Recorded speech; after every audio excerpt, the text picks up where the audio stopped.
Welcome to the Traitors, a Traitors podcast. My name is Matthew and I'm a writer working in TV development, and I am a handy faithful. The Traitors features deep dives into every episode of the multi-award winning hit TV competition series The Traitors, as well as interviews with contestants from the shows. And this is season 3 of the podcast dedicated to the Traitors Australia.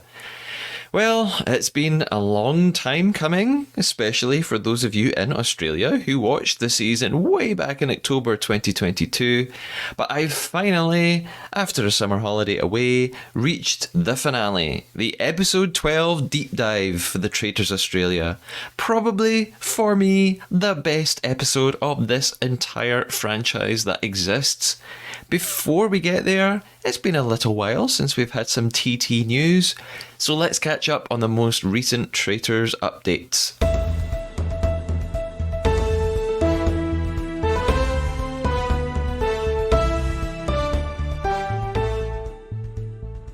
Firstly, since the Traitors Australia became available on the BBC here in the UK, it has performed well and gained lots of positive reviews and social media coverage. Jack Seal, writing for The Guardian, gave the series a 4-star review, describing it as wild, magical TV. Although the review only really covers the opening episode, I reckon once Seal watches the whole season, he'd be bumping that up to 5 stars. And while we're just about to conclude our exploration of Season 1 of The Traitors Australia, Season 2 is on its way to broadcast imminently. Australia's Channel 10 have released a couple of trailers for the new season, which you can find online. Roger is back hosting, and we return to the Robertson Hotel. But this time, of course, we have a new cast, including various Australian celebrity figures. There is no specific release date yet, the trailers simply say coming soon, but I'm pretty sure it will be with us by the end of August, sometime in September at the latest. It's also not clear whether the series will be broadcast episode by episode each week, which I do think is likely since this is how the first series was shown, and which I think is so much better, or if the entire season will drop instantly on Channel 10's streaming service in the way the US season appeared on Peacock in the States and BBC iPlayer in the UK. We'll find out soon. Another franchise is also on the way very soon. The Traitors New Zealand will begin on Channel 3 in New Zealand, funnily enough, on August the 7th. Hosted by well-known and fairly controversial New Zealand broadcaster Paul Henry, who has resurfaced from TV retirement specifically for this show, this version will be another entirely celebrity version, much like several of the European franchises. The cast includes, as you'd expect these days, some online influencers, as well as comedians, models, a TV breakfast host, and a crime writer. I'm not sure if I'll be doing a podcast season to cover this version, but I definitely will be watching and talking about it in some way. Finally, Traitors UK star Hannah Bichkovsky, who, no spoilers, did very well on the show, will be back on a BBC game show in the near future. And the reason I know this is because I met her on set. As part of my work in TV, I serendipitously ended up meeting Hannah briefly, and we had a quick chat about the podcast. Check out the podcast Instagram page at the Traitors Podcast to see my picture with Hannah. And sadly, I can't reveal which show she'll be on or how she performed this time because I'll get in a lot of trouble, but it's definitely something you will absolutely be familiar with. Now, since I like format so much, and since I really need a reality competition expert to help me dissect episode 12, there is only one person I could invite back to do that. Let's meet the last co-host of this podcast season.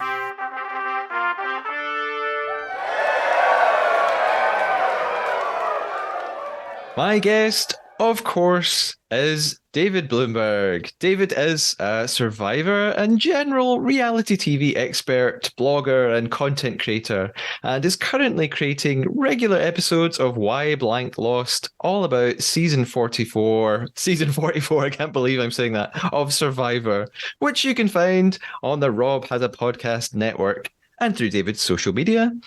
Significantly for me, David joined for both of my previous finale episode recaps of the US and UK Traitors. David, how are you doing today?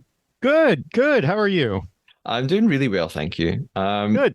Yeah, now actually, hate to start this off with a correction, but Survivor 44 ended back in May. And so I know, things sometimes take longer to get over to the UK. Yeah. But we're gearing up for depending on when you release this, Big Brother 25 in the US starts in a few days from when we're recording. Yes. And then Survivor will be on in September, Survivor 45, at the same time as Big Brother, at the same time as The Amazing Race, at the same time as probably UK Survivor comes back. And probably at the same time as the different traders come back too. It's going to be a busy fall. Yeah, I mean, this will definitely come out before that, but you are going to have a very busy September. I realized when I was reading that, as I was saying that you're currently creating regular episodes, I thought, wait a minute, I wrote this a little while ago. I wonder if it's finished now. So Yeah, it's been a little while since we last talked, both because you've had a whole season to go through, and also because we just keep missing each other since we were scheduled, and then I had a 4-day power outage due to a storm, and then yes, you went on vacation, then I went on a trip, and but we've made it. yeah, we made it. We finally made it. So you have obviously watched the Aussie season of the Traitors up until this point. We'll talk more obviously about the finale, but up until episode 12, were you enjoying the season? Oh yeah, yeah, definitely. Excellent. I know you'll have lots of thoughts to share about it. You've already shared some of them with me, but we'll get there. And again, are you, David, ready to play our podcast game, The Trader Traitor? Yes, absolutely. Excellent. Now, for listeners who, you never know, may have just joined the finale episode without having listened to any of the other episodes, I'll explain. The Trader Traitor is our game on the podcast, and our goal throughout the episode from here on in is to tell one lie to one another. The lie has to be a fabrication or a made-up fact, big or small, about the traitors, about ourselves, or about something else. For example, David, you could tell me that you have watched the finale episode 23 times, when in fact, you've only watched it 22 times. Yeah. However, your lie... I have not... I've watched it 5 times. I have not watched it 22 times. Not quite. Your lie can't be a fake opinion, though. So you couldn't tell me that you loved the winner when actually you couldn't stand the winner. That wouldn't count. At the end of the episode, we each have to put our traitor hunting skills to the test and decide what we thought the other person's lie was. Are you ready for the 3rd or 4th time now to try and betray me, David? Absolutely. Excellent. In that case, our game begins now. And we are ready. It begins now? It begins now. Oh, damn it. Because I lied about how many times I watched the finale. So I guess that doesn't count. I have to come doesn't up with another one. Absolutely not. You need to think of a new one. So I think we are ready to go ahead and start talking about episode 12, the finale of the Traitors Australia.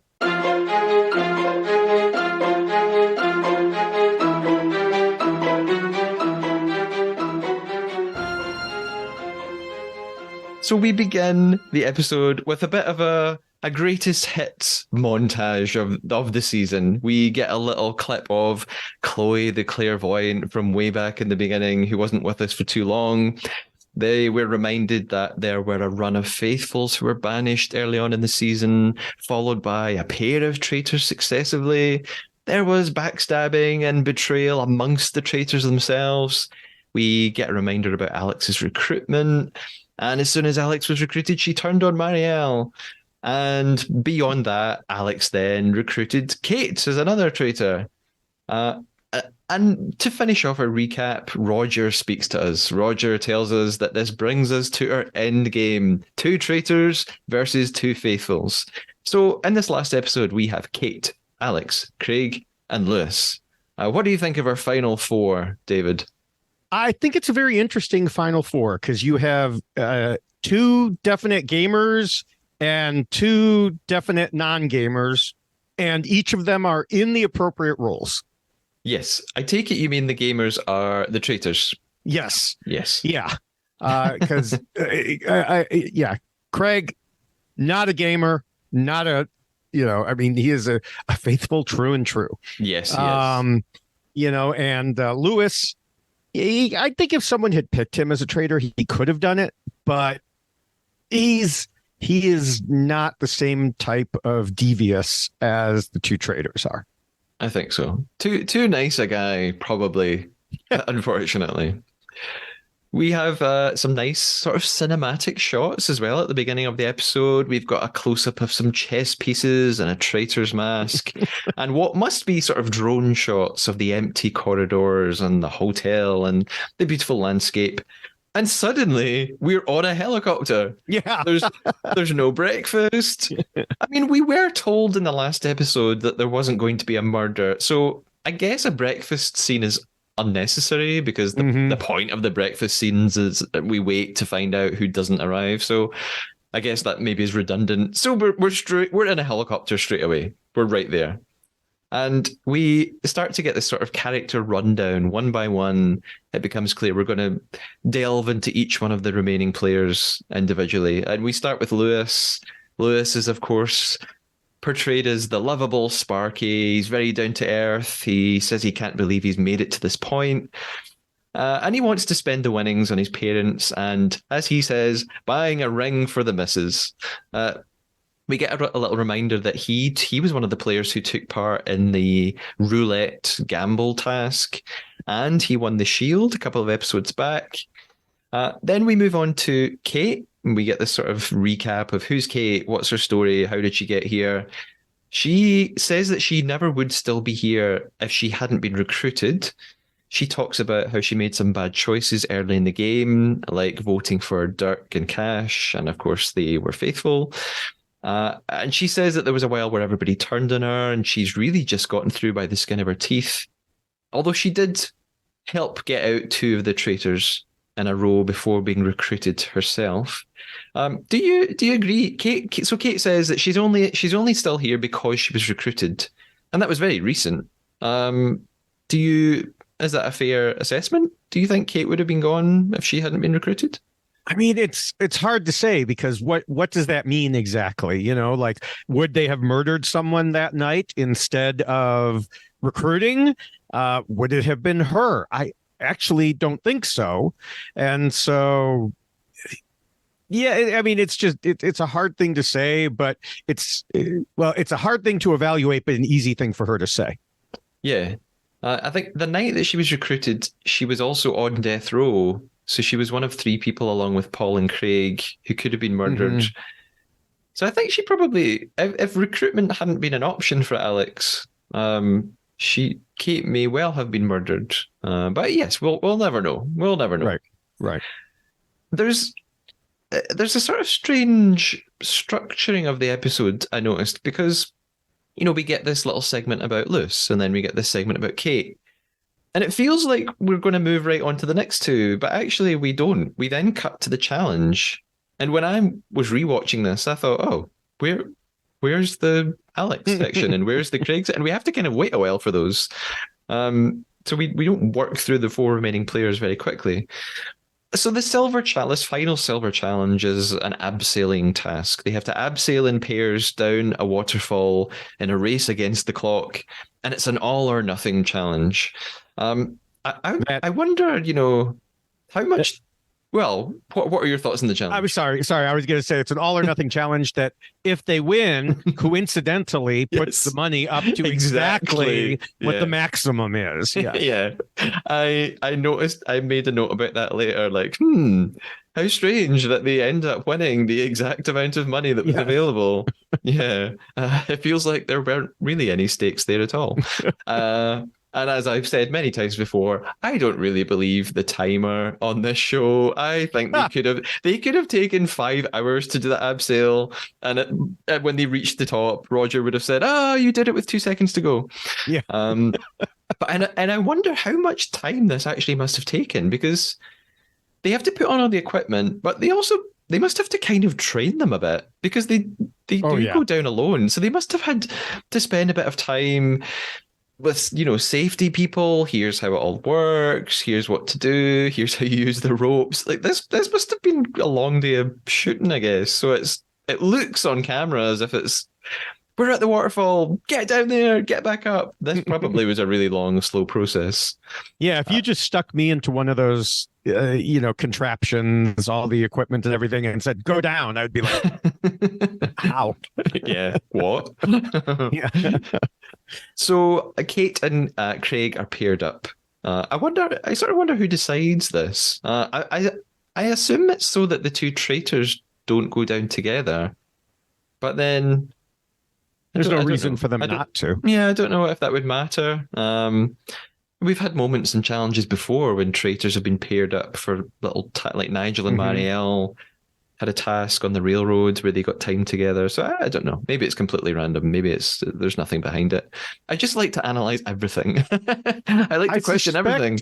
Yeah, I suspect that they may have allowed the players to decide, like, okay, maybe put a weaker person with heights with a stronger person or Yeah. something like that. Because there was a lot of encouragement of that type going on. And you wouldn't have wanted two people who weren't great with heights to be together. Yeah, that makes sense because, I think Alex was definitely the most scared and Lewis was probably very confident. In fact, when Lewis went with the episodes back when they did the sort of walk across the bridge with the trapdoors, I'm pretty sure Lewis was the very first person to go because he knew he was probably going to fall. So he's probably quite confident with this sort of thing.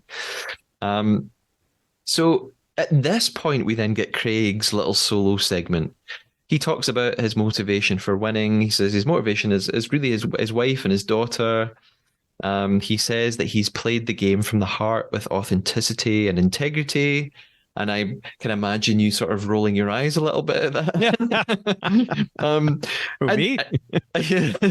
But the more I watch these shows, the more I do think that's quite useless. There's no point in playing a game like the Traitors with authenticity and integrity. You're probably not going to win that way. It seems like what Craig is saying is quite noble, and he's obviously a really nice guy. I just don't think it's going to work to play a game like this. You just have to throw all that out of the window. Yeah, I mean, you can and should play with authenticity.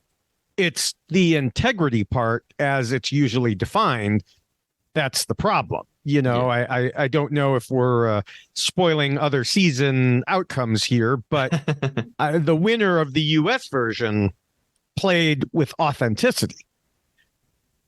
They were just severely criticized by some of their fellow players for their supposed lack of integrity afterwards. Yeah. I think, and if you want to win this game, you just have to be willing to betray people. I don't know if you can win it any other way.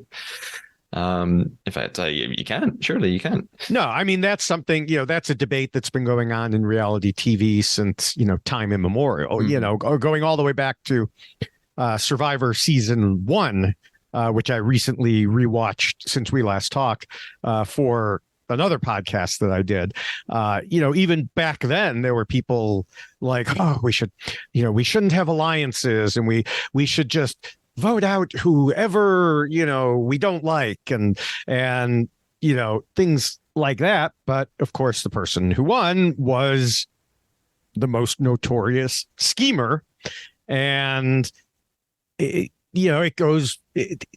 debate has just gone on and on and on for forever.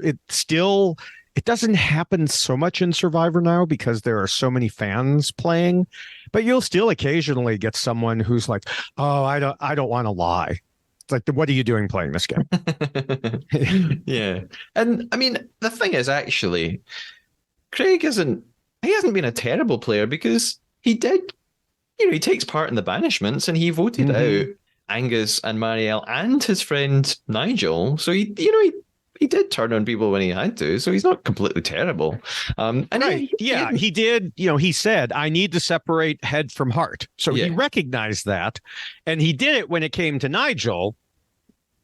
But then you have Alex, I think I'm jumping ahead just a little bit, saying, well, I want to, go to the end with Craig because he's a very loyal faithful. He's also way too trusting and can't separate head from heart. Yeah. Yeah. Yeah. So after we get our section on Craig, and then we go back to the challenge. Craig and Kate, they get the silver, they ascend, they've done it. It's Alex and Lewis next. Alex, like we said, she's terrified. She's really freaking out. She's panicking. And for a few moments, I thought she might not do it. I thought she was really going to say, I can't do this. I'm too scared. Get me out of this. Get me out of this rigging. And at this point, then Alex gets her little segment. She reiterates something that she's said a few times, that she's generally a very quiet person and quite observational. But at the same time, she says she spoke up when she needed to at banishments, like she helped to banish Claire. I have a little side note here. This is not related to anything at all, and it's definitely not important, but I'm going to mention it anyway. So when I was rewatching this and I was seeing all these montages of the banishment room, and it was at this moment we see lots of clips of Alex sitting around the table. Something visual became really apparent to me, and it's the contestants' wardrobes. It seems like everyone is it's almost as if they've been told what colours to wear. They all dress in very sort of neutral toned white, grey, black, beige. No one is ever wearing like loud colours. And I understand that being on TV, wearing sort of busy patterns don't work well. But I just had this moment when I was watching the episode back. I thought they're all, this is very aesthetically cohesive. I wonder if there was a wardrobe department that had a big part in this. It just occurred to me, and I just wanted to mention it. That's all.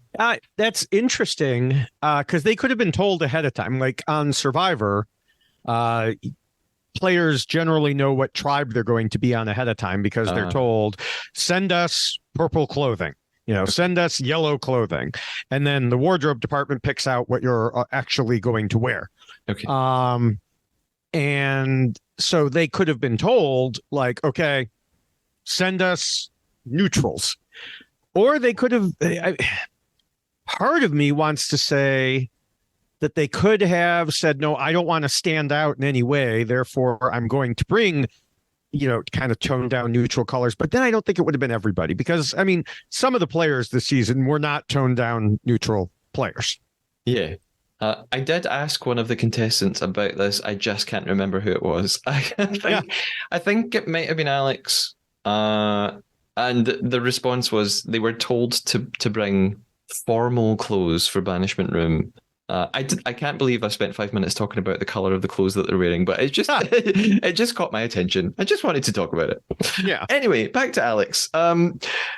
We, for the third time, we get a mention of why she wants to win the money, and she again mentions her IVF treatment. Mm-hmm. I'm now going to jump ahead, and I think that's okay because look, if you're listening to this podcast episode, you've clearly watched the whole thing and you know what's about to happen. So I think it's okay if we talk about the winner. It seems very obvious to me now, in retrospect, that Alex is the only player who gets this throughout the season, gets these moments where she talks about why she wants to win the money. A few other people say vague things, like Lewis said, I would use it to help my parents. And Craig has a brief moment where he says, he's here for his wife and his daughter. Mm-hmm. But Alex is the only one who in 3 separate episodes is given this segment of time. And we see clips of her and her partner, and we talk about IVF, not at length, but right. And it was someone else. It was Chris who co-hosted with me on episode 3 who pointed this out. He said it's actually really obvious much earlier on that why is she the only contestant who gets this airtime to talk. So in retrospect, I sort of think, oh God, yeah, it was probably quite obvious she was at least going to get to the final, because no one else seems to get that. Yeah, I guess looking back, it's obvious. It'll be interesting to see if you can spot that in future seasons. Yeah. Like I hate to keep referencing Survivor again, but like some people on an earlier season, this has happened a couple times, but one in particular I'm thinking of, they were like, well, this woman's going to win. Everybody's like, what are you talking about? There's no way that woman is winning under no circumstance. They're like, she is going to win. And she ended up winning. Mm-hmm. And the way these people were able to pick it out was they were having her narrate certain spots that literally anyone could have narrated. Yeah. Like repeating things or describing things that were happening. And then in one of the other Survivor seasons that I rewatched just since we last talked, I think 3, I actually 4, but I noticed that the winner, because obviously I knew who the winner was going to be, I was watching and they were having him do the same thing, like just narrating certain spots because they weren't otherwise necessarily involved in the action. They were kind of keeping a low profile, but the producers had to get them in there, get their face in there somehow. Yeah. It's funny when you sort of become aware of these things and you watch any kind of reality competition series. I do think sometimes you can pick up on how much screen time certain people are being giving, or how much story is being devoted to particular and sometimes I think you can tell, oh, this person is probably going to go quite far because I know a lot about them. So maybe in future, maybe we will in future seasons, we'll be more aware of it. Yeah. So we go back to the mission. Alex, she doesn't give up. She perseveres. She's on her way down the rappel. And she's building up the courage to abseil down. I wonder if, and again, I'm reading very much into things here. I am an English literature graduate. This is what I do. I'm looking for story. I'm looking for symbols.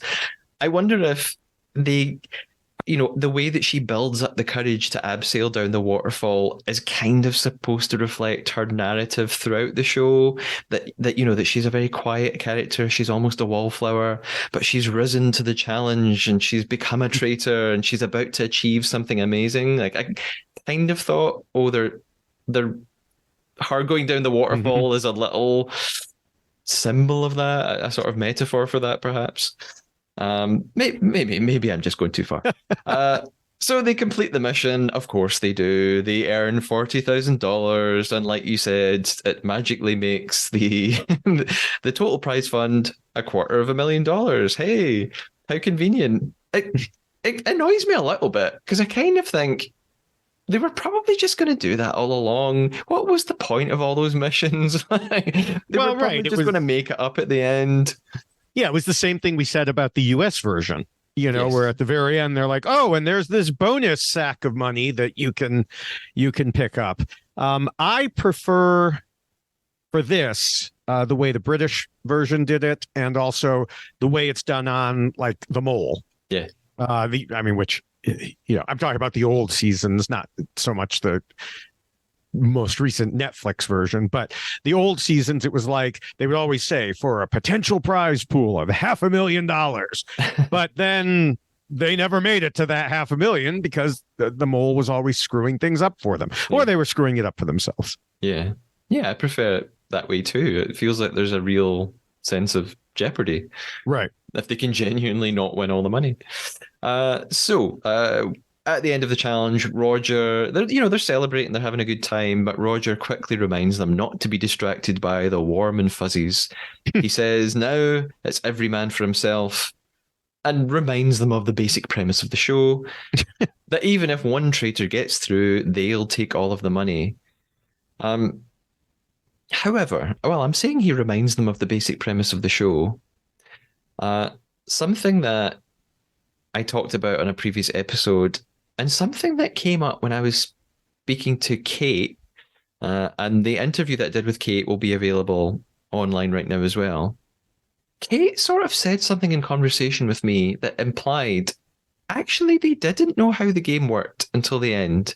She Hmm. she said something to suggest that they thought maybe the traitors could choose to share the money at the end if they wanted.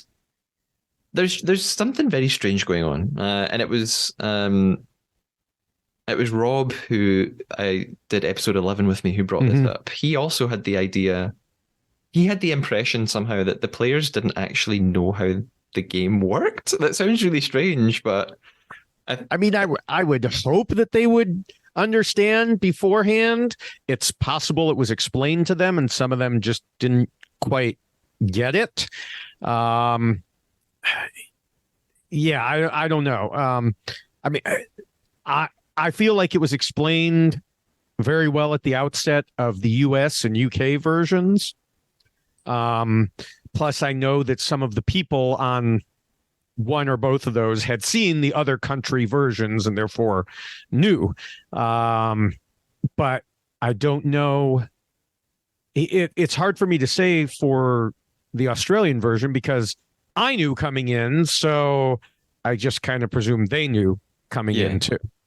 yeah, there's no answer to this, but Yeah. there's something odd about Kate, who's an amazing game player and very clever, saying, "I didn't realize how Hmm. the game worked." There's something funny's going on. Yeah. Yeah. Anyway, so we're back at the hotel. We're getting ready for the first banishment of the episode, and we begin with Alex reminding us that she is at a huge advantage. She knows everybody's status in the game. She knows who's a traitor. She knows who's a Hmm. faithful. She says that Plan A is to turn Craig against Lewis. Plan B is to get Kate out, and we really see her ruthless side here. And I mean, it's amazingly impressive but also kind of scary how willing she is to just do whatever she has to do. Um, she talks to Craig at the fireplace, and she's so good at looking him right in the eye and doing this thing that I've mentioned before, where she uses physical contact really well. She puts her hand on his shoulders. She's tearing up. She's talking about how she just can't believe she doesn't know how she's even lasted this long. It's such an impressive performance that she's putting on. And she then theorizes with Craig about whether both Kate and Lewis are traitors or if it's just one of them. It's just very clever, I think. She's doing such a great job of acting clueless and Hmm. it's working. I think that I mean, first of all, like you said, she can cry so much that she could be an actress, not just a model. Um, but she also does something, and she talked about this. She talked about leveraging her relationships. Yeah. And yeah, that is a great move for this type of strategic social game is you have these relationships and you make that person feel like they are your best friend and you would never turn on them. Yeah. And we're in this together and everything else. And especially when you're dealing with someone like Craig, he's going to let it happen. Um, I do think, I mean, we have a very small um, uh, group to examine this with, but I do think it's interesting that um, I feel like women traders do better than men traders Yeah. in this regard. Um, in terms of making the other people feel like they're closer socially, Yeah. which is interesting because in Survivor, here I go again. The women often get criticized because they're like, "Oh, you made me feel like I was really your friend, and then you backstabbed me." Because of course, at the end with Survivor, there's a vote, and so people get upset and they take it out on that, which I think is unfair. Here, there's no vote. If the women succeed, if they're the traitors and they succeed in fooling people into thinking they're close friends, they win. Yeah.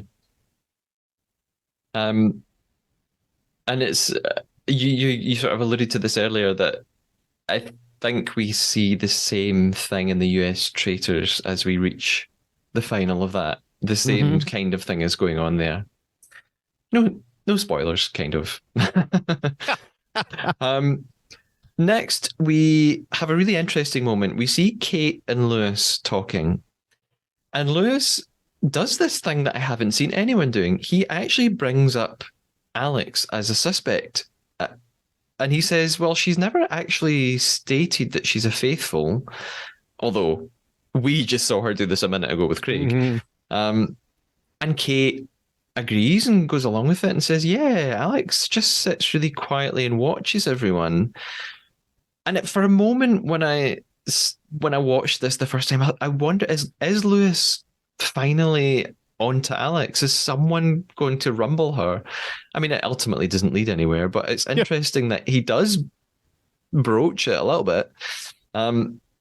Lewis says that he trusts Kate more than anyone, and Kate brings up how well Alex is at crying, which you've just said, and possibly how maybe it's a little bit over the top, like in the previous episode when Teresa was banished. Yeah, I think that Kate's persuasive in a different way from Alex. Kate's persuasive using logic and reasoning and language. Alex is persuasive using emotion and human relationships. And obviously, in the end, one of those works better than the other. I think we can see that in the world around us often. That emotion often. Well, I was going to use a different word.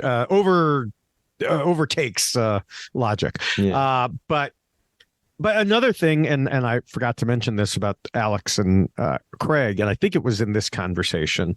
Another thing she didn't do was she did not bring up Lewis and Kate's names. She let him bring them up, which is a great trick because it allows.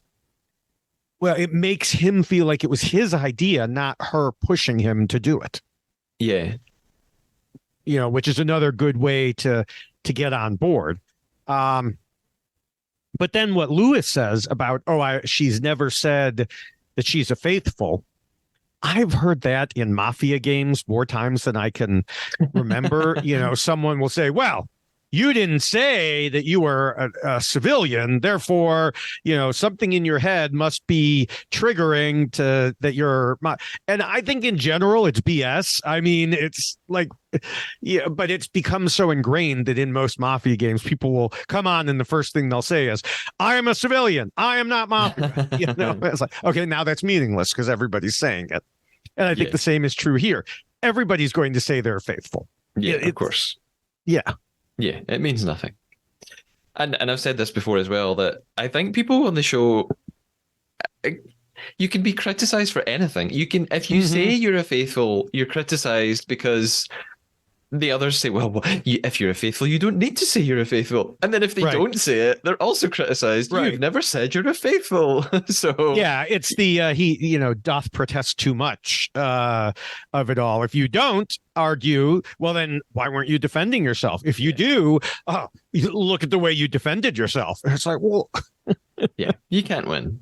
Yeah, they just they have to. They're grasping. They're always grasping for some reason because they don't have much to go on. Right. So Craig and Lewis then pair up and they have a little chat. And again, Lewis has this moment with Craig that makes me think, again, have I underestimated Lewis? He comes so close to sort of figuring it all out. He says to Craig, I think Alex is the traitor. And he says, even if we banish her and she's faithful, then the traitor is Kate. And he's kind of almost there. And he's not completely right, but that's that's a pretty good sort of gameplay, I guess. But Craig is just not going to go for it. Craig is just too close to Alex, and he kind of pretends to Lewis that he might go along with that, but we know that it's not going to happen. We then have a moment where Craig, Kate, and Alex are together. I think they're at the fireplace, and they're having this, well, I say secret talk. I mean, it's 3 out of 4 of them. It's not that secret. And Craig, he kind of rats on Lewis. He tells the women, look, Lewis is thinking about you, Alex. And of course, Lewis is lurking outside the room. He's eavesdropping just around the corner. Alex acts like she's really upset. And then Craig is holding her hand and he just says to her, I would never write your name down. And I'm just thinking, Craig, no, it's not, you're being fooled. It's such a dangerous thing to say in this game to anyone that I would never write your name down. Like, don't make these promises to people. Plus, Kate is standing right there. So she must be thinking at this point, oh, great, this is not good. Yeah. Like, I am never going to come between these two. And I guess it's a heads up for her that, yeah, there's no point in trying to turn Craig against Alex. She can clearly see at this moment it's not going to happen. Yeah, I mean, she later would try because she had to try. Yeah. But no matter what he said to her, she was doomed. Yeah. So we go into our first banishment with Lewis clearly knowing things are not looking good for him because he just overheard that whole conversation. Roger does as usual. He gives his very dramatic speech. He's amping up the tension and he passes the discussion over to the players. Lewis offers to begin. He basically tells them, I overheard you all talking at the fireplace. He says that this point in the game is unlike any other. You can't just blindly vote in numbers. He says, look, there's only one shot to win the money. We have to be really open-minded. We've got to vote wisely. And he does this thing that actually we never see people do that often in this game. And I don't know how wise it is. He basically says, I swear on my mother's life, I'm faithful. I found it quite difficult to quite kind of upsetting to watch because he's just so desperate not to be banished. And we know that he's telling the truth. It just feels also unfair and hopeless. And it's, Lewis goes from giving this very heartfelt speech to Craig just turning to him and saying, you're the person I'm most suspicious about. And Lewis replies by saying, well, that's just probably because we've spent the least time together. I don't think we've really gotten to know each other all that well. And he says, like, just because we're not close doesn't mean I'm a traitor. And I think, yes, you're correct. Craig, listen. And Alex, then, on you go. He's correct, but that's his own fault also. I mean, if you get down to the final four and there are people that you haven't spent much time with, yeah, that's kind of your own fault. Yeah. Now, as far as swearing on his mother's life, I mean, he was, I don't know if this phrase has made it across the pond, but he was throwing a Hail Mary. He was just trying anything. And I don't mind it at this point in the game. I think if you do it earlier, it becomes a problem because then it's like, okay, you've sworn on your mother's life, but what if somebody else says, well, what about this? Will you swear on your mother's life about this? You know, and then it becomes. Yeah, where do you go from there? Right. So at this point, he knew he was doomed. He had to try something, and he did. But I mean, also a good traitor would be willing to swear on their mother's life and not think twice about it. Yeah. And I imagine it must, maybe not, but it probably felt really difficult for the other three around the table who I think had already made up their minds about what they were going to do. So to listen to Lewis give this desperate plea and just think, oh, I feel so bad for you, but I'm going to vote for you anyway. Yeah. It just must be really tough. Alex sort of jumps in as well and she asks Lewis, why did you help banish Teresa at the last banishment? And he says, look, essentially it was self-defense. He says she was coming for me, so I had to vote for her. I don't know if everyone's, well, I was going to say, I don't know if everyone's convinced by that. But again, I think they've already made up their mind about what's about to happen. So none of it really matters anyway. Yeah. And that's an interesting, every time that I watched that, it triggered with me, like, that is a very interesting defense because it's honest, but it also kind of goes a little bit against the game. Like, the idea of the game is to get out traitors, if you're faithful, obviously. And so he was admitting, I didn't care if she was a faithful or a traitor. I was doing it because she was accusing me of being a traitor. which is also part of the game, Yeah. but it's just an interesting admission for him to make. Yeah. And again, you're right, because he's acknowledging I was just trying to save myself. But again, it's the final episode. I think at this Right. point, he's just like, well, you're probably going to vote me out anyway. I'm going to do whatever I can. Maybe Right. this will Right. convince you. I might as well just tell you the truth. Um, there's an interesting moment because suddenly Kate shifts attention to Alex, which feels very risky. She brings up Alex is crying. She says, after Teresa was banished, you had this really over the top reaction. And she said, the way Lewis reacted was normal. But Alex, your reaction was so extreme. And Alex I think she defends herself really well. She says, well, I just felt awful. I felt awful because I had to lie to Teresa. I told her that she was going to be okay. And Teresa was my friend. And then I voted for her. So I felt bad. Of course I was crying. And as she's telling this, she even sort of seems to start getting emotional again. And she just says, oh, I hate coming in here. I hate these banishments. I find it really difficult. So, bravo, Alex. She's doing so well. And it's all a show for one man at that point, because Lewis is already out the door as far as they're concerned. So it's a show for one man. Yeah, and it's not Roger. Yeah. So the voting begins. Lewis is asked first to reveal his vote, and I kind of knew they would start with him. Like, yes, I've seen it more than once, but I thought, of course, we're starting with Lewis because we know what everyone else is going to do. Or because we know that if anyone's going to make the difference here, it's going to be Kate. So we'll finish with Kate. If Kate was to switch and vote for, she could make it a tie break, and then we'd have some other weird situation. But the votes begin. Lewis votes for Craig. But actually, which is quite surprising. I kind of forgot that he did this. I just assumed he was going to vote for Alex because he had mentioned that he thought she was a traitor. So I don't really know why he voted for Craig. I sort of thought his only chance at saving himself was voting for Alex, hope Kate would do the same, and have a tie. Yeah, I don't know why he voted for Craig. Yeah, I don't either. I don't know if obviously there are always scenes we don't see to keep us guessing. Maybe they agreed, maybe he agreed with Kate that they would, pretend to go after Alex, but actually go after Craig, or maybe he was upset and knew he was headed out the door. Who knows? Yeah.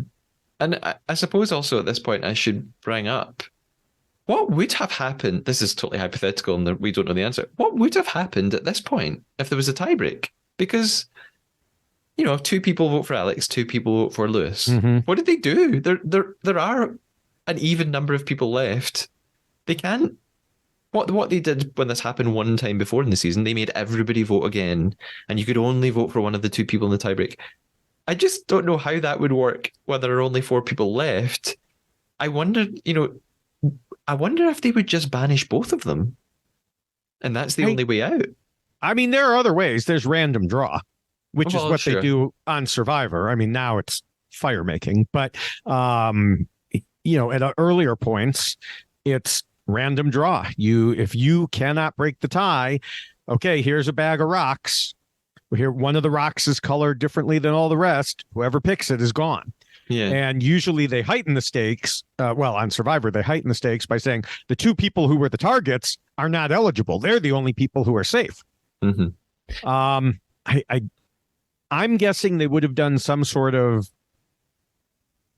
random draw to force it. Now, whether it would have been that the two targets are safe and therefore it's only between the other two, or it could be any of the four. I don't know. Yeah, it's very annoying that I'm thinking of all these questions after I've interviewed all the contestants. I need a redo. I need to get them back on Zoom and I say, hey, I have 10 more questions. Send a quick message. By the way. Yes. So Lewis votes for Craig. Strange. And Craig then votes for Lewis and Alex votes for Lewis. And then it's Kate's turn. And there's a huge dramatic pause to make us wonder, of course, is there any possibility that maybe she'll vote for Craig and it'll be a tiebreak? But she doesn't. She votes for Lewis. Lewis is gone. Lewis joins Roger. He says he enjoyed the game, that he looked them all in the eye. He told them that he was a faithful. He swore in his mother's life he was a faithful. And then he says, and I wasn't lying. And basically turns and walks out. We get a shot of Craig just saying crap. Crap. Yeah.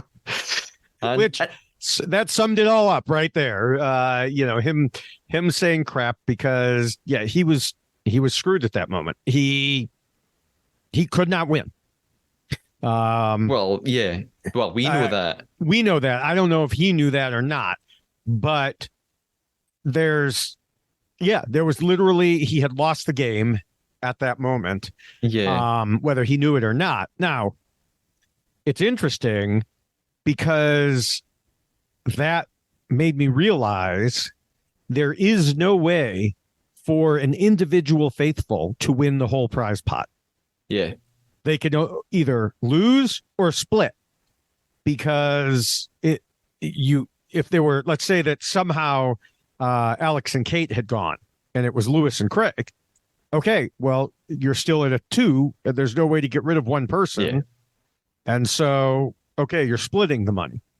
So I just thought that was interesting that I hadn't really thought about that before. Yeah. I realized that at this point too. And again, I realized watching this the very first time. I watched the show for the first time back in January. And at this point, I was, on the edge of my seat. I was so amped up. I was so excited. But I realized, wait a minute, this means Craig can't win now. And it's not so, but it didn't ruin the excitement for me, because there was still the question of, well, will it be Alex or will it be Kate or will it be both? So there was still a question in my mind to be answered. The question just wasn't, are the traitors going to win? Right. It became obvious, oh, well, yeah, of course they're going to win now. Yeah. Now, there is one interesting thing. This is another rules question that maybe someday we'll know. But like a couple times, Roger brought up that if 2 traitors or 2 faithful made it to the end, it would come down to a game of share or steal. I have no idea what that is. I know what share or steal is. Okay. Is it like something that's, either a British, Australian game that is commonly known? It's a game mechanism that's used sometimes in TV game shows. They used to use it on, there was a a game show on UK TV called Golden Balls, and the final round was called was called Split or Steal. And it used to be used on Love Island in the UK. I don't watch Love Island, but I know that that's what they used to do at the finale, and it was share or steal. And the way that share or steal works is basically you have 2 players left. There's a big prize fund, and the remaining 2 players have to convince one another that they have to promise each other they're going to share the money, and they then secretly cast a vote to either share or steal. If they both vote to share, that's fine. They share the money. If one of them votes to share and the other votes to steal, the person who voted steal steals the money. If they both vote to steal, no one wins anything.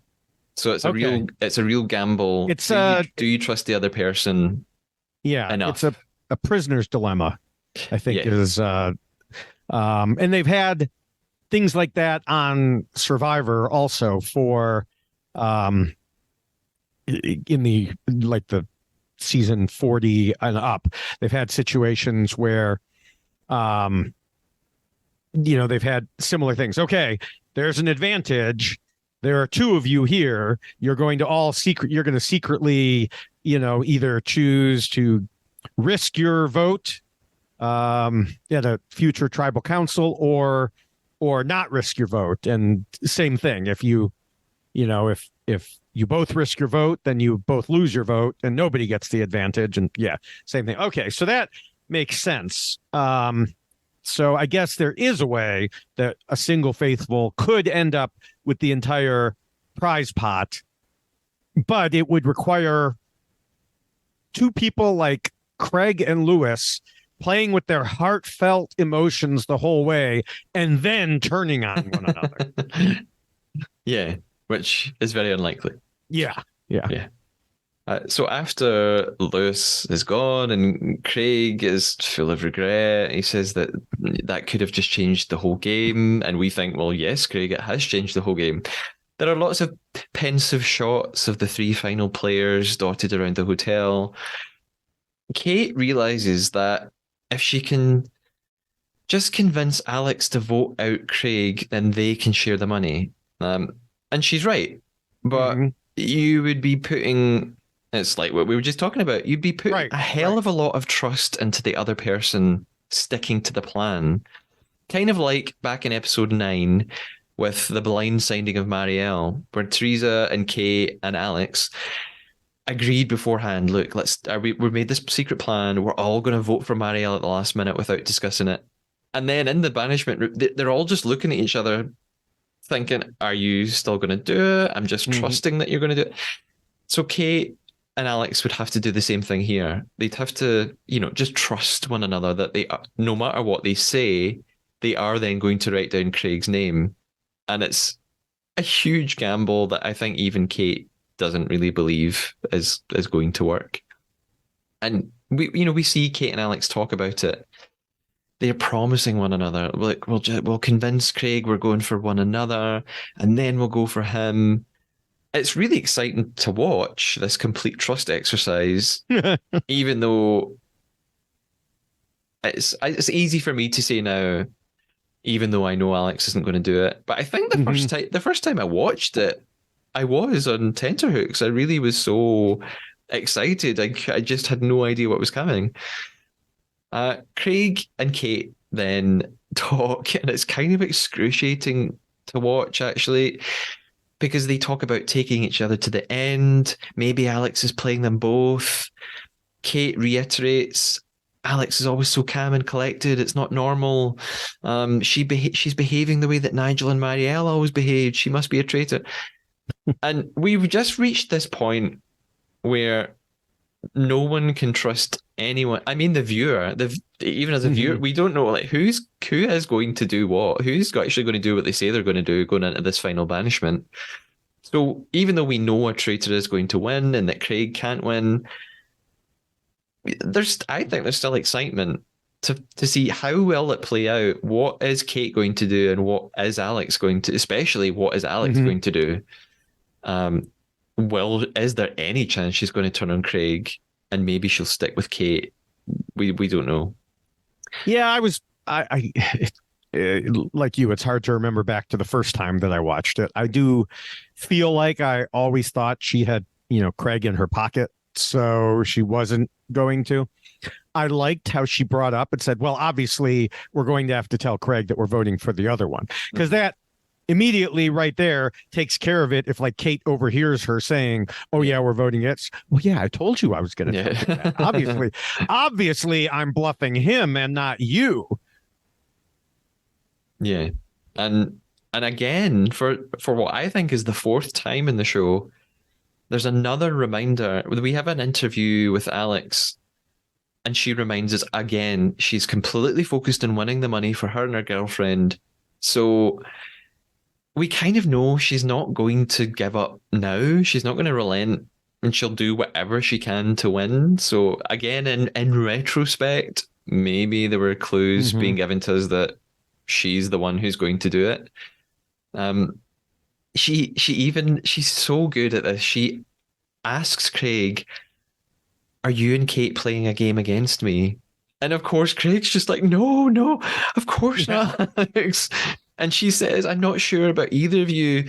She's playing so well because not only is she acting like she's his best friend, but actually she's making him feel guilty. She's making him think he's hurt her feelings. And Craig is like basically crying. Yeah. And so she's managed to manipulate this whole situation. It's genius.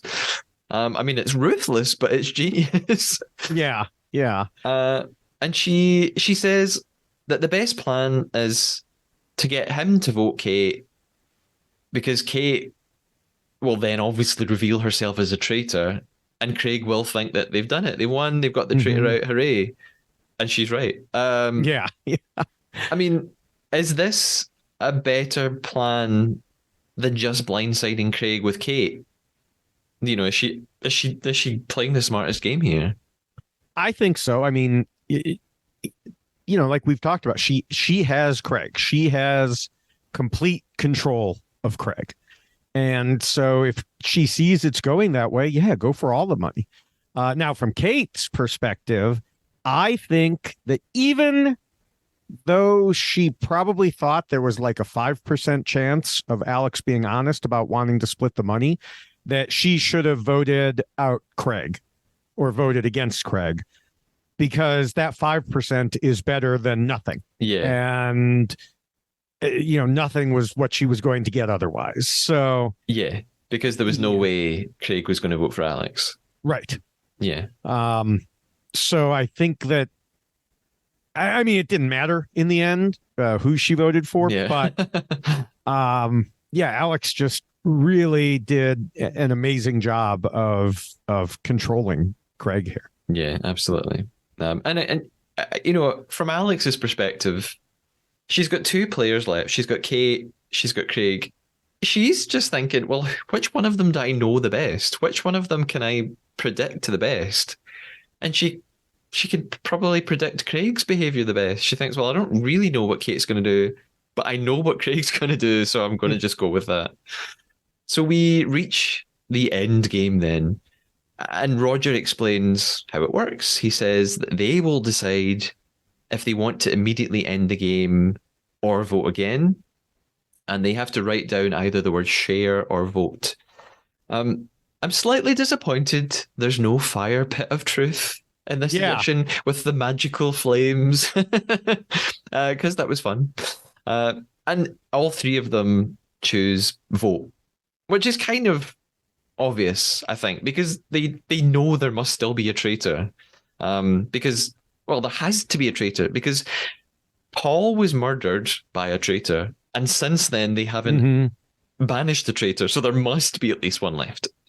Yeah, but on the other hand, should Kate have voted share as a last ditch attempt to make it look like, yeah, to Craig, like, oh, well, obviously I would only want to share if I were, faithful. yeah, she could, unless that was then too obvious a move. Yeah. That might have looked I don't know that any move suspicious. is too obvious when it comes to Craig, but So, well, Kate actually, even though she writes down vote, but when she turns her slate over, she said something that I thought was quite clever. She says, "I assume there are two traitors here, not just one. Might as well get one of them." And I thought that gave quite a good impression. Like, it gave the impression that she was like, well, I'm a faithful, so I don't know about you guys. Again, it's too late. We probably know what's going to happen, but I thought it was quite clever of her to say that. see, that's interesting. I hadn't thought of it that way. When she said it, every time I saw it, I was like, I don't know why she's saying this. How does this help her? But you're right. Because she's basically saying, like, I'm a faithful. And of course, Craig knows he's a faithful. So he might hear it and say, oh, well, that must mean we should vote against that. So that is kind of that last ditch attempt that I was talking about. Yeah, yeah. So they voted they voted to vote. They voted to go ahead and vote again. And Alex begins the discussion.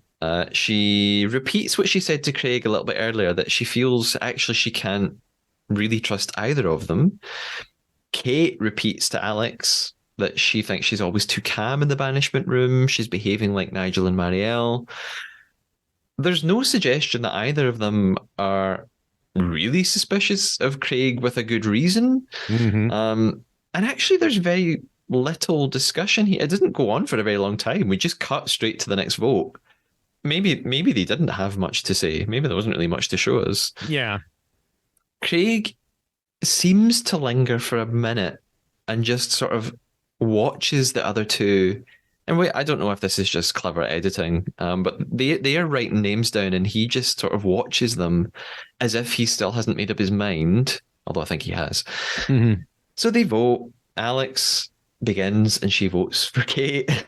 Kate votes for Alex, and therefore it's resting on Craig. He gives a little speech. He says the only thing he's certain of is that he is faithful. He says he loves them both. They both played amazingly, but he thinks one person might just be a traitor. He turns his slate over. He votes for Kate. There's a very devious cut here that's clearly false. There's a cut to Alex with a big smirk on her face. But I think that is clearly taken out of context. There is no way Alex had that reaction. She would never be dumb enough to put on an expression like that at this moment. So it's just some sort of careful edit. Well, maybe not so careful editing. Plus, anyway, we cut to a long shot from Roger's end of the room, and we can clearly see all three of them. And Alex is not making the same expression; she's actually just looking really nervous. So it's just a sort of cheap bit of editing there, to make Alex look really devious. Roger asks, so Kate's obviously gone. She's banished. He asks Kate if she would like to say anything. Kate says she came here because she likes playing games and that this was a really good one. She says, I've loved playing with both of you. Good luck, both of you, at the end. I am a traitor. I kind of wonder, was she doing a Kieran, or was she doing what's the guy in the US Traitors, the Bachelor? Yeah, who gave the really so subtle it wasn't really a clue. When she says good luck both of you at the end, was she trying to say something to Craig like good luck? Sorry.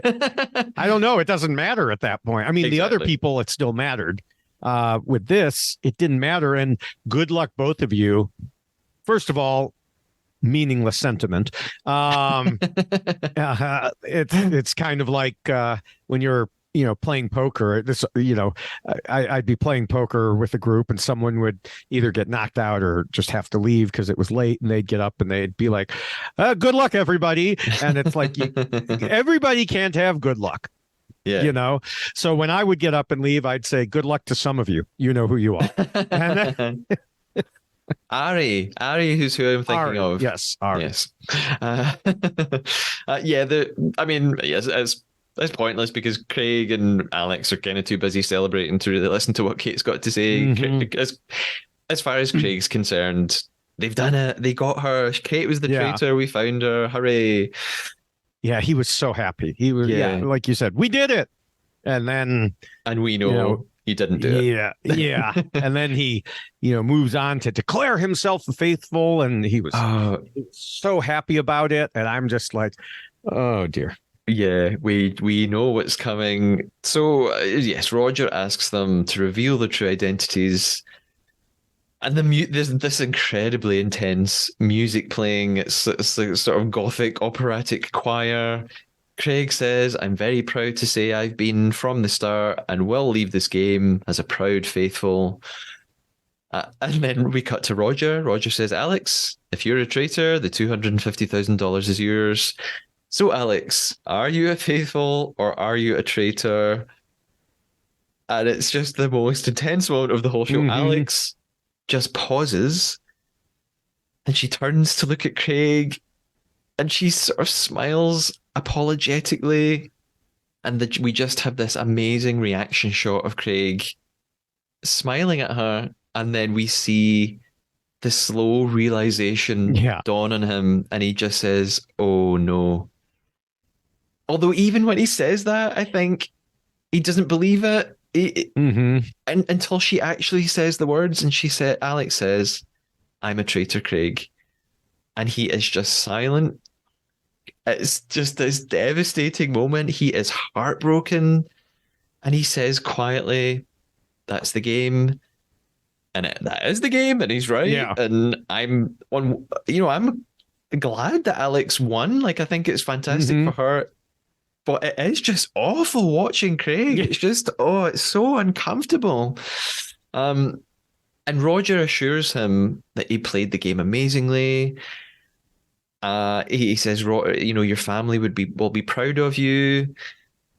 And I think that Roger probably wasn't really supposed to say any of that. I think Roger just felt he kind of had to say Yeah. something. Alex says that she respects him so much. He's played it well. She doesn't, we don't see her say, I'm sorry. And she doesn't have to say, I'm sorry. It was a Right. game, I was just kind of surprised. I thought she would have a little bit more. I thought she might get upset and say, I'm so sorry. It was a game. I had just did what I had to do. But she kind of doesn't really say very much. So it was kind of like, when Teresa was banished and she was crying, she doesn't really have that reaction here. It's interesting. Well, I mean, the game's over, so she doesn't need to put on a face anymore. And she might have, said, I'm sorry, and they just chose not to show it. Sure. Yeah. Yeah. But yeah, it's rough to watch, as he, that realization comes over him and he's just, yeah, I feel like he was definitely counting his chickens before they hatched there. Definitely. Roger tells Alex as well that she played an incredible game. She says that she didn't think she could pull it off. And I think, of course you could pull it off. You were amazing. Yeah. Yeah. And Roger asks, how does it feel to be $250,000 richer? She does admit that if she says it feels bittersweet, I feel pretty bad. Mm-hmm. And again, Roger asks, how's this going to change your life? She talks about house, family, IVF. Mm-hmm. And then Roger leaves her with her winnings. And we have these really bizarre shots of Alex just walking around the table in this empty room, looking at the silver. Yeah. I mean, Alex is a model. She's probably used to having to do strange things like this.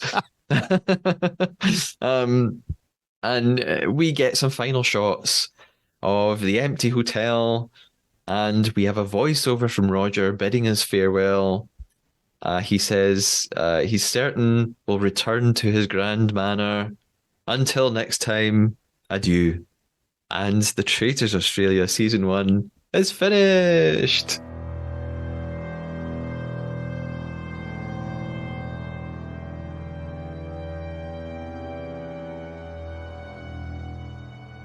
I know you will have lots of thoughts.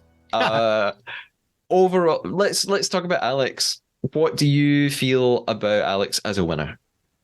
I think she was a great winner. I also think she was in a very good position of, I think the best, and I feel like you've discussed this previously, the best position is to be a faithful who is recruited. Yeah, I think so. Because you've already made the relationships without having the whole traitor thing hanging over you, and people can't necessarily pin any earlier things that you did on you. Yeah. Which is also why I wonder, we were talking earlier about like some people leaving and giving clues as they were leaving. One thing that some of the people did when in their final words, they said, I've been a traitor since the beginning.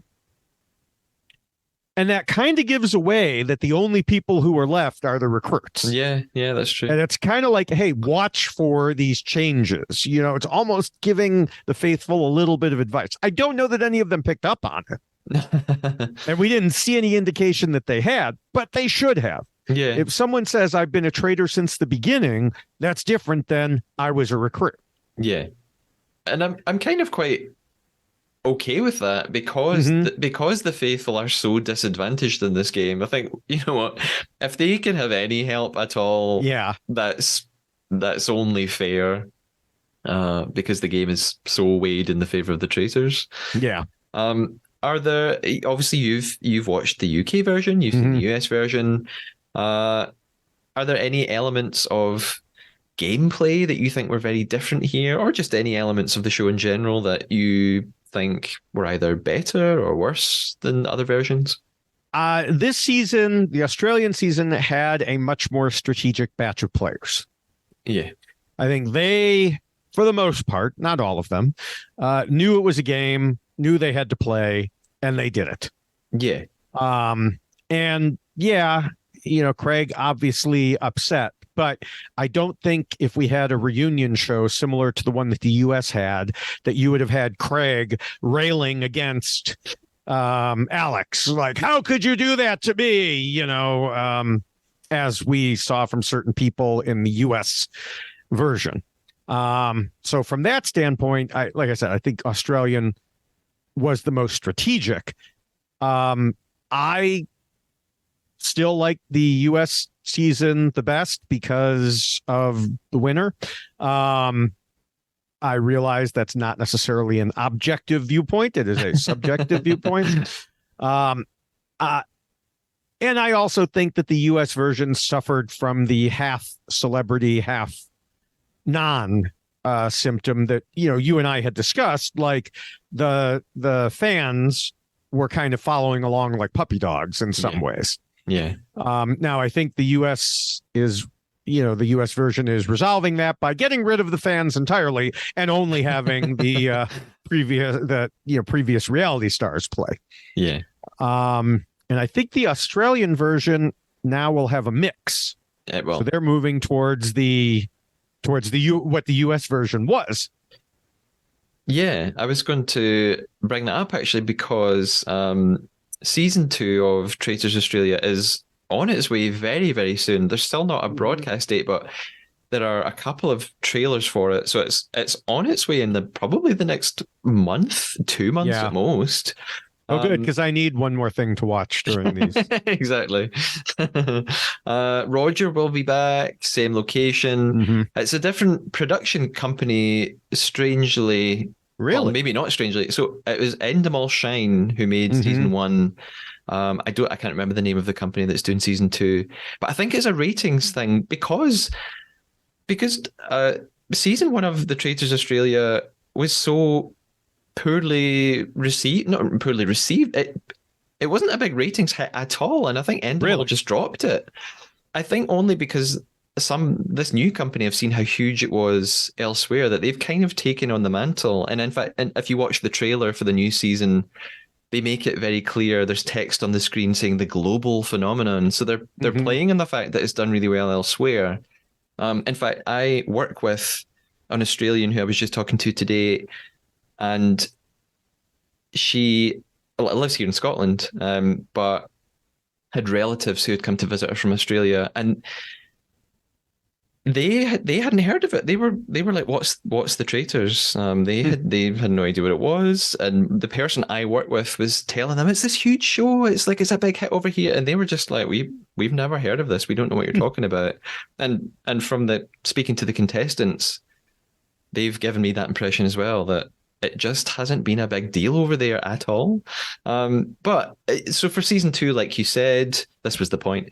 They are going to have this sort of half celebrity cast, and there's a contestant who you must be familiar with, Luke Toki, who is an Australian survivor, Big Brother person. I don't know anything about him. What's he like? What's his story? He is a big gamer, and also very what's the word? I don't know. Wacky. I mean, not wacky in a bad way, but he's just got a lot of personality. So it will be interesting to see him in this type of game. On Survivor, he was just, he was a well-known character on Survivor. I'm a little surprised he was cast on this because his social media hasn't always been great, let's just say. Okay. But they probably like, most people just know him from Survivor, so we'll cast him anyway. Yeah. And I'm going to sort of backtrack a little bit here. You mentioned that you thought the players on Australia were probably a bit more strategic and tactical, and I definitely got that impression watching it as well, that the vast majority of them were very clear from the beginning. This is a game. I'm here to win, as they should be. I reckon a lot of that is probably to do with the casting. I think, for UK anyway, UK Traitors, it was just a sort of open call to anyone who wanted to apply for this new reality show or a new competition show.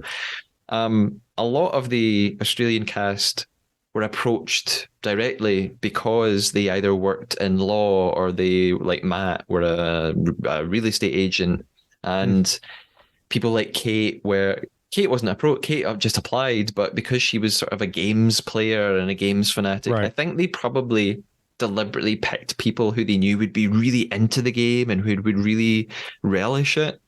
So that probably added to the atmosphere of this competitive place.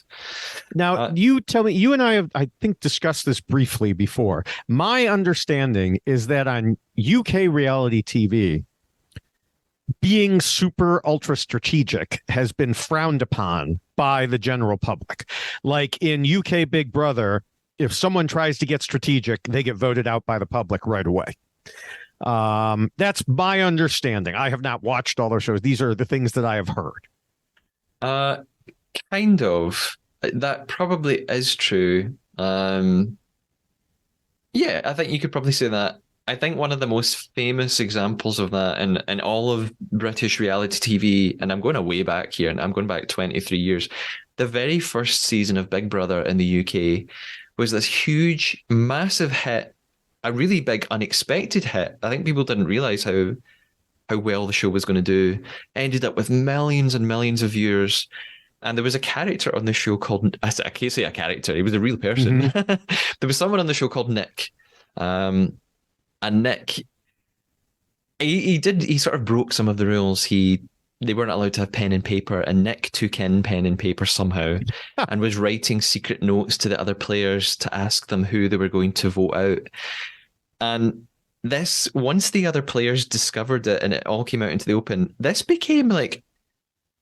was like a news story on national TV in the UK and Channel 4, where Big Brother was originally broadcast, they broadcast this like special, they cleared the schedule, they moved the TV schedule for the rest of the night. They put out this extended edition of Big Brother. Like, I vividly remember watching it and the announcement coming on Channel 4 saying tonight, an extra special episode of Big Brother. And it had been on the radio before. Like, everybody was glued to their screens to see, oh my God, what's going to happen in Big Brother tonight? And it was this big showdown with Nick. Nick had tried to play the game too strategically and had tried to cheat his way to it.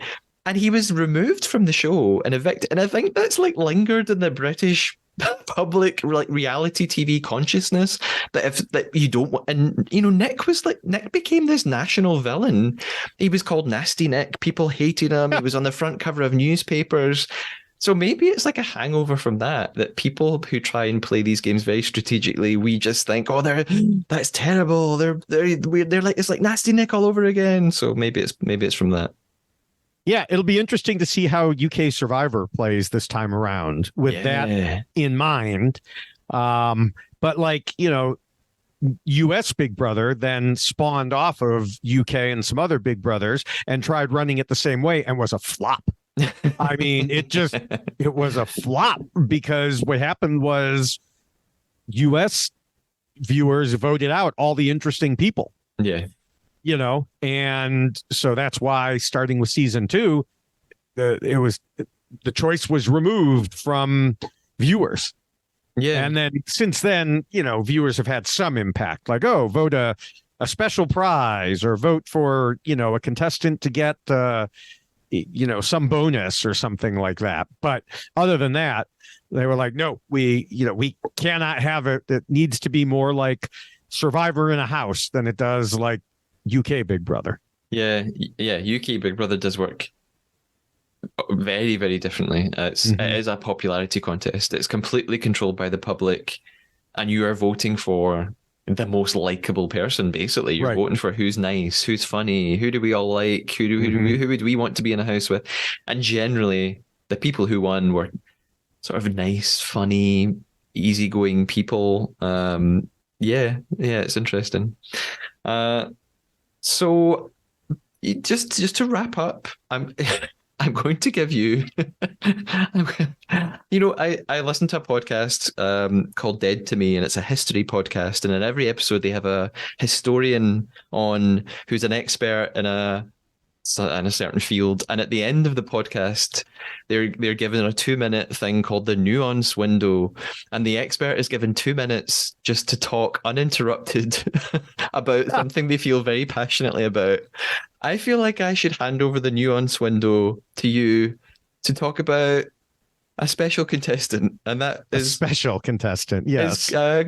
you have some thoughts on Chloe, the clairvoyant. Yes. Take it away. Yeah. So I have some other thoughts too, but we could get to the, from other people. But it started with, there were a number of conclusions reached correctly for incorrect reasons this season, like targeting Nigel because he played hard in the first Shield challenge, or Angus for making an offhand comment about wanting to murder Nigel, which, definitely you shouldn't say I want to murder somebody, but it always seems to be like in a detective show, someone will say, oh, he said he was going to murder him, and that's never the actual killer. But in this case it was. But then there was Chloe, who pissed me off in so many ways. I think that she was a poor sport. I think she influenced the game of others, and so this is a bit, people who follow me on social media may know this is a bit of a hot button for me, because she came in making all these BS claims about her powers, including one that really set me off, that she could medically diagnose people. Yes. Okay. You want to do tarot card readings for fun at a party? I disagree with them, but whatever. You start saying you're going to medically diagnose people, I have a really big problem with that. So that, she didn't medically diagnose anyone at the on the show that we know. But that's where my big problem really started, because then she just kept getting things wrong. She got her, and she would always say, well, my spiritual team or my spiritual guides told me, and then she'd be wrong. And now there are multiple types of these so-called psychics. There are those who are fooling themselves, and there are those who are fooling others and doing it as a con. And there are some who are mix of both. I don't think she's a con artist. Let me say that flat out. She seemed like a true believer, that she thought she had these magic powers. Because frankly, a con artist would have known better than to come on TV and put themselves in this situation. Yeah. Only someone who believed in themselves would come in and put themselves in this situation. But when she saw she was getting things wrong, and it was causing people to point this out on TV, I think that's where something inside her clicked, and that's what made her quit. I don't think she would ever admit it. I don't know that it was even a conscious choice. But she had probably never been truly tested this way, and failing that test was just not something her brain would allow. And one of your guests, one of the players, and I'm sorry, I don't remember who, I listened to a whole bunch all at once, probably in the car, so it was hard to take notes. But he gave her credit for a correct prediction because she had made it about someone else, but it applied to him. I think it was Dirk. Okay. Well, that is a very common way that these charlatans get away with it. They take credit for literally anything, and sometimes it is someone giving them credit. So there may be a group of people, and so the so-called psychic will say, well, I think they sometimes, if it's a con man, they're definitely doing it. They're going to say, I feel that someone here had a relative who died in a car accident. And somebody will be like, oh, yeah, because, well, and you're in a large enough group of people, someone is bound to have happened. And even if they didn't die, they'll say, well, my aunt was injured in one 2 weeks ago. Oh, well, that's what the spirits are hazy. That's what they are.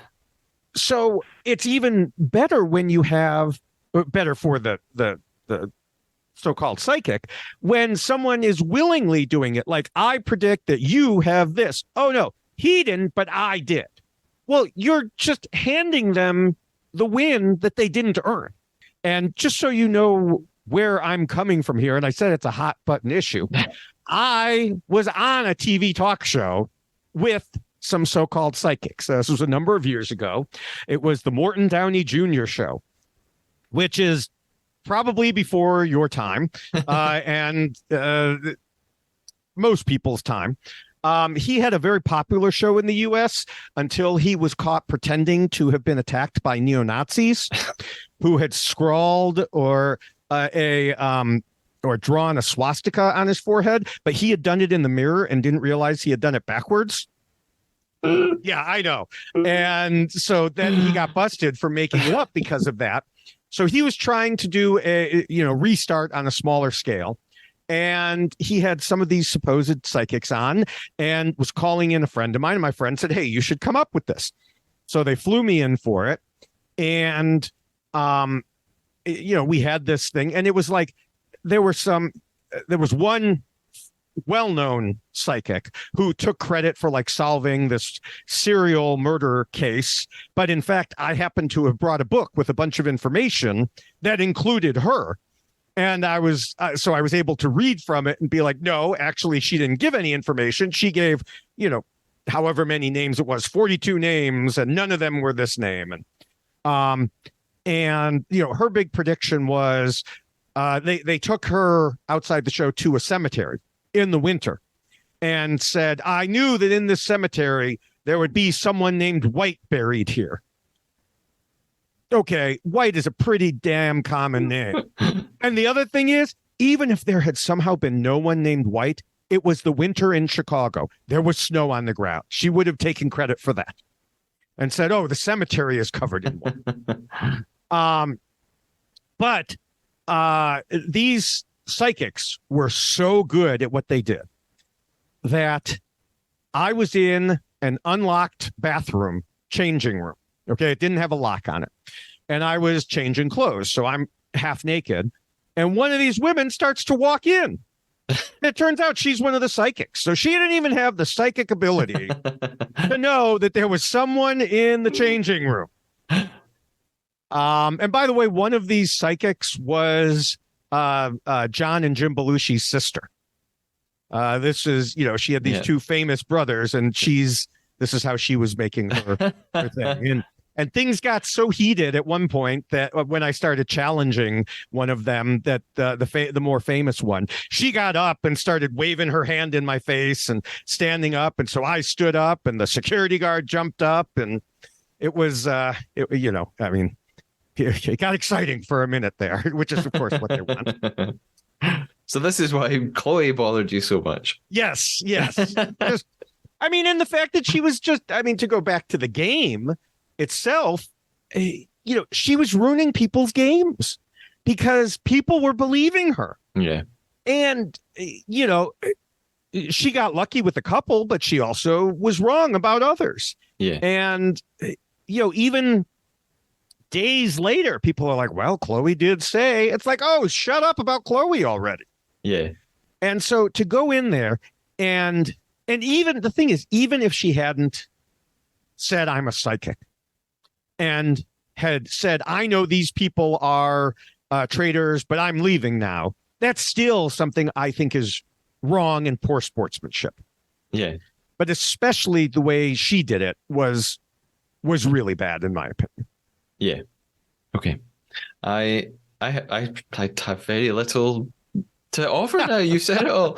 Although I will say, yeah, whether or not Chloe has a gift, it also annoyed me that I couldn't understand why everyone took so seriously what she had said. Mm-hmm. She had named these people that she thought were the traitors and then left. And I just couldn't believe that 2 or 3 episodes later, people were still saying, yeah, let's test Chloe's theory. And I thought, why do you care about Chloe's theory more than you care about anyone else's theories? So I just couldn't really understand why they were all banging on about it so much, as if it was that important. So that I found that frustrating. Yeah, and like I said, that was another a part that they just listened to her, and again, also the poor sportsmanship aspect of things. Yes. Now there were other parts of the season overall that I did like. Like I like the way the shield works better in Australia. Yeah, keeping you, protecting you from both ways of elimination. Yeah.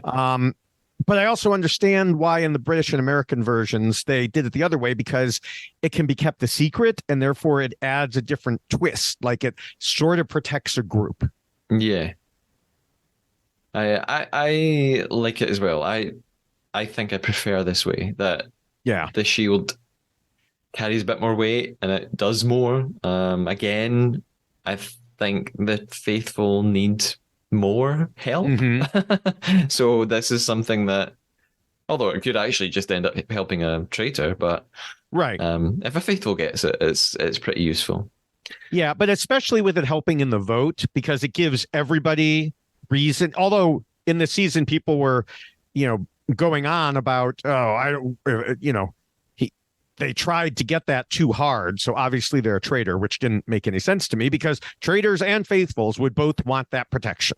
Yeah, everybody wants to make it to the next round. Right. And anytime, we see this in Survivor and in Big Brother, anytime you can make it just one more day or a couple more days, things can change. Yeah. So that's always good. If someone who's an obvious target can get something, I think that's really good. I also kind of like the ever-growing pile of silver to reinforce to the players why they were there. Like they could see it in front of them. But what I don't know is, like, do Australians have some sort of special affinity for silver in particular? Because I feel like in the US it would have been gold. Yeah. Yeah, and the US and UK one, they had these sort of gold giant coins, I guess. I know there's a better word for that. Funny you say that. I never really questioned why is it silver bars and not gold bars. I don't know. Yeah, no, I'm not. Maybe silver bars are just easier to fake. Then maybe gold bars look cheap and silly on TV or something. I don't know. I mean, it could be that obviously a gold bar of the same size would be worth a lot more than a silver bar. Yeah. I mean, I definitely don't think they were real silver anyway. Probably not, but I doubt it. I'm going to steal from another podcast here. I listened to Getting Curious with Jonathan Van Ness, and Jonathan asks his guests at the end, is there anything we forgot to cover? Is there anything that we need to talk about that you really wanted to talk about and it didn't come up? I'm trying to think, because apart from your intense hatred of Chloe. Yeah. Oh no, we definitely covered that. we didn't miss anything there. The Traitors game is interesting. We tried, I think, maybe the first time I was on, my lie was that we had played a Mafia game based on the Traitors. Since then, we actually did. It took way longer to figure out the rules that should be in place than it did to actually play the game. But it is an interesting twist on things. And I just, see it in there. I was mentioning earlier that since you and I last spoke, I not only watched the Australian Traitors, I watched rewatched 4 seasons of Survivor. I watched 2 seasons of US Big Brother that I had missed during a short hiatus. So that was about 70 episodes of Big Brother. And then I played in a game, which actually, I don't know if it's even worth bringing up, but it's called A Brant Steel. You've probably never heard of this, but it's a website. And you put in the characters and it runs a fake season of Survivor or Big Brother. Okay. And so there's absolutely nothing in your control. But the Rob Has a Podcast network, they put in a whole bunch of podcasters and then a couple other people. And we acted it out. And it was a 4.5 hour, people can still download it. They can watch it on YouTube or whatever. It was a 4.5 hour Brant Steele episode or season of Survivor. And so what would happen is on the computer, it would come up and it would say, this person and this person have a fight. And so then the host would be like, okay, what did you have a fight about? And you'd have to figure it out. And just have fun with it. And so I made it almost all the way and came in second to someone who had actually won a real season of Survivor. She was the only winner that was playing with us, Marianne. And somehow in the randomness of the computer, she won again. But I'd love to see that with a Traitors game. Yeah. I don't know how it would be programmed, though. I mean, that would be, I feel like, too complicated because you also have recruitment and stuff. That was one. I knew there was one more thing I wanted to talk about. Sorry. The recruiting. Yes. Sorry. Okay. Switching topics massively here. I wish there was a better way to handle the recruiting because I wasn't happy that Alex was forced to recruit when she became the lone traitor. I know we've talked about this before, and I understand production doesn't want to take the risk of having no traitors in a game called The Traitors. But doing it going into the second to last episode, it just seems silly to me. I mean, I don't know. Logically speaking, I guess it makes sense because otherwise the remaining faithful will know at the end since someone was murdered to start episode 11. Yeah. But it's just, having just recruits at the end makes it even more stacked against the faithfuls, like we had talked about earlier. Just as we said, being a recruit is the perfect spot to be. Well, it makes it more difficult for the faithfuls to figure out. Especially, Lewis was talking about all the good work Kate had done. Well, yeah, that was, for 90% of the game when she was a faithful. Yeah. So anyway, I wish there were a solution to that. Yeah, it's just a sort of, it's the nature of the game that, they obviously don't want to end up in a situation where there are no traitors left. So they need to keep a pool of traitors. I don't know how you get around that. Although part of me does wonder, could it be really interesting, actually, if the traitors do all get banished, but the faithful don't realize it? It could be interesting to watch the faithful just all turn on one another. I think it would. I think I may have said that one of the, earlier podcasts. I think it would be fun to see what would happen. Kind of going back to, like the Mafia type game where in a Mafia game, when the Mafia is gone, everybody wins. But I think it would be fun to see still everybody finger pointing and, in this game, especially since they're talking about, sharing or not sharing the money. Yeah. Or I suppose what they could do is, imagine Alex didn't recruit and Alex was the lone traitor.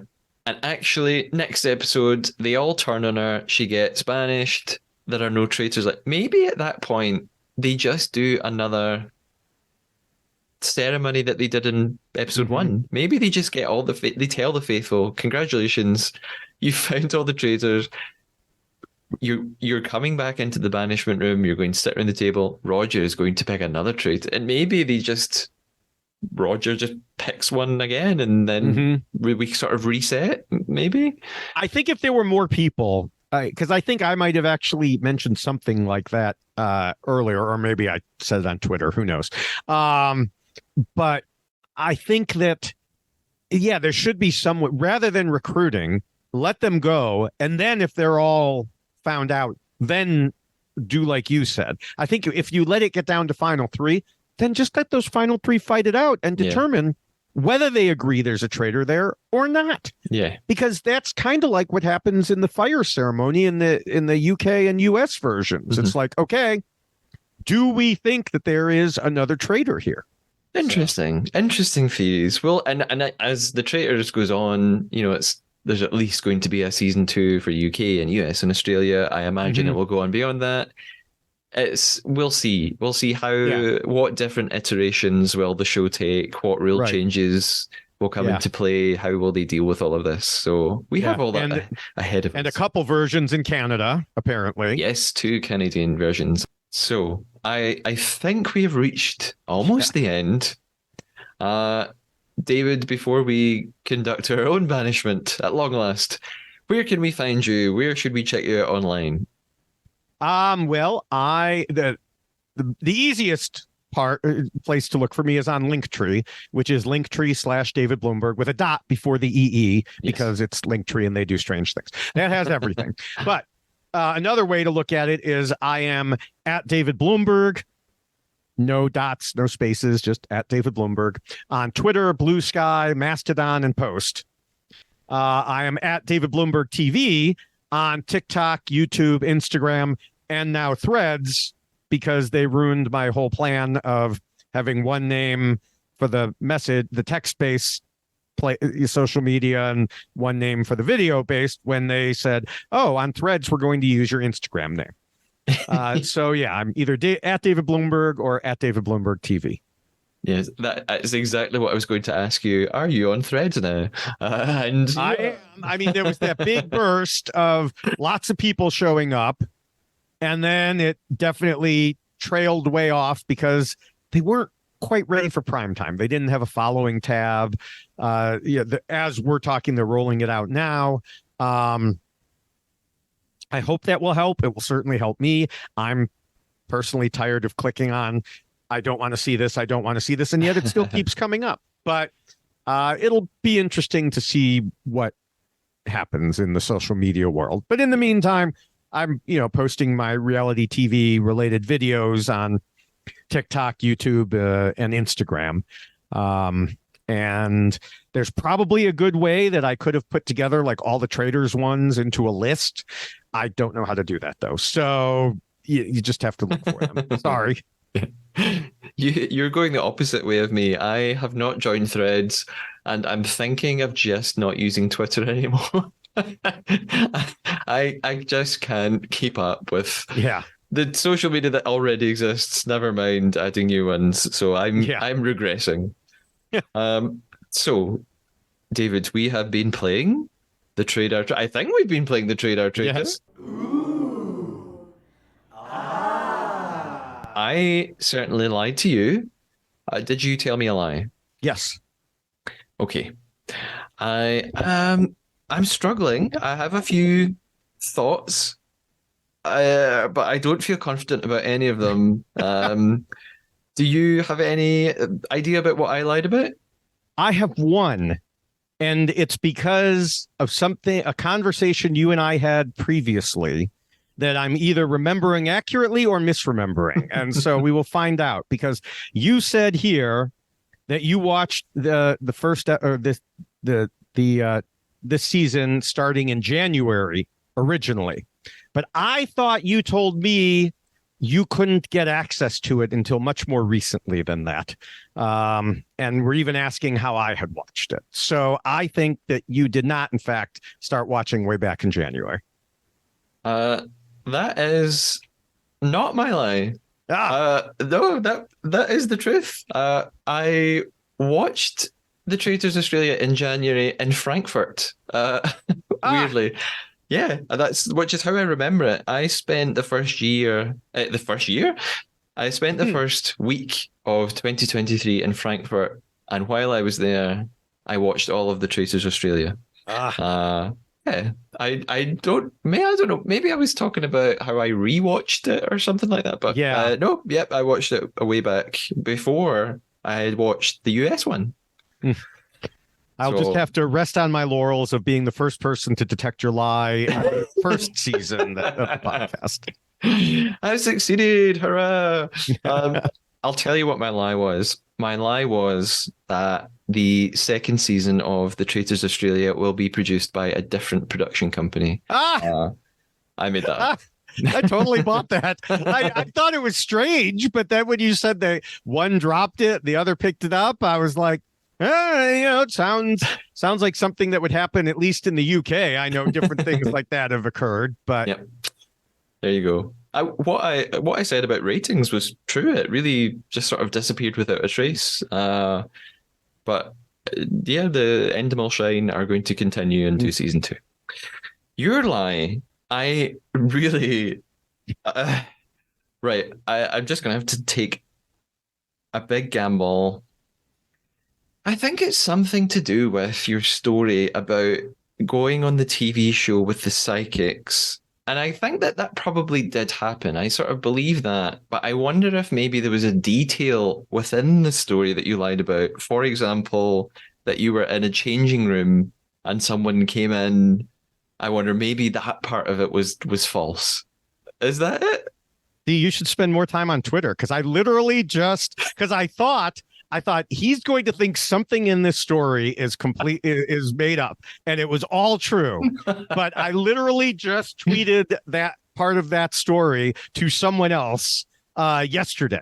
And I was like, I shouldn't have done that because now he's going to see it and he's I told you I'm taking time away from Twitter. I'm not seeing all this. Yeah, no, my lie was when I said on Twitter I'm at David Bloomberg because it's actually called X. Oh. No, that was not my lie. That was not my lie. I'm joking. I was like, wow, that's okay. That's niche. No, in that big game, that Brant Steele that I talked about, where I said I came in second, I was actually the second person out. See, that was very clever of you because when you were telling that story, I thought maybe this is a lie. And then I thought, no. David made up a lie that was really similar to this last time about playing it. I thought, he's not going to lie about the same thing twice. As I was saying, last time, the first time I told you a lie about this, my original intent truly was the number of times I had watched it. But then after I said it, then you were like, okay, now we're going to start. Like, oh, crap. I already did it. So... So you even though you had to change it, you still tricked me. So well done. You're a good liar. Thank you. David, I think we may be onto a record here. I think we have achieved the longest episode of the podcast. Well, that's what happens when you give me quote 2 minutes to talk about certain topics. Yeah. This it's a long episode, but you know what? It's the final for the Traitors Australia. It deserves to be an epic episode, so I think that's okay. Thank you so much for joining me. I really appreciate your time. It's always great to talk to you about the show. Thank you so much. I will talk to you soon. No doubt you will be back if I'm lucky enough sometime. Until then, take care. Bye-bye. Thanks. Bye. Hello, faithful Traidar listeners. I really hope you enjoyed that epic deep dive with David. If you listened in a oneer, well done. Maybe you listened in sections though. Took some breaks, listened in the mornings, had some cups of tea. Speaking of cups of tea, if you have enjoyed the podcast season so far, and remember it's not quite over, please take a little visit to my Ko-fi page. That's ko-fi. I research, write, record, edit, deal with the distribution of the podcast all by myself. I organise the guests and operate the social media accounts. And I do it because I love the show so much and I enjoy talking about it. What I don't enjoy is the amount of hours all of this takes, and I'm doing it all for free. In fact, it's costing me money for things like Zoom Pro and the audio editing software I use. So if you've been listening in and you want me to keep it up, have a think about visiting ko-fi.com. That's ko-fi.com/Matthew Keeley, and my name is spelled MATTHEWKEELEY. And putting in just a wee donation. It is not a subscription or a Patreon. It could just be a one-off few pounds or dollars or some silver bars, whatever you think a cup of tea or coffee would cost. So as I said, the podcast season is far from over. The next 4 episodes are interview specials with each of the 4 finalists from the Traitors Australia. Available right now are my interviews with the lovely Lewis and Kate, and my interviews with Craig and the winner Alex are on the way very soon too. If you want even more information on the podcast and the Traitors, you can keep up to date with me on Instagram at the Traidar Podcast or Twitter at the Traidar Pod, or you could email me at thetraidarpodcast@gmail.com. Go ahead and listen to those finalist interviews and stay faithful.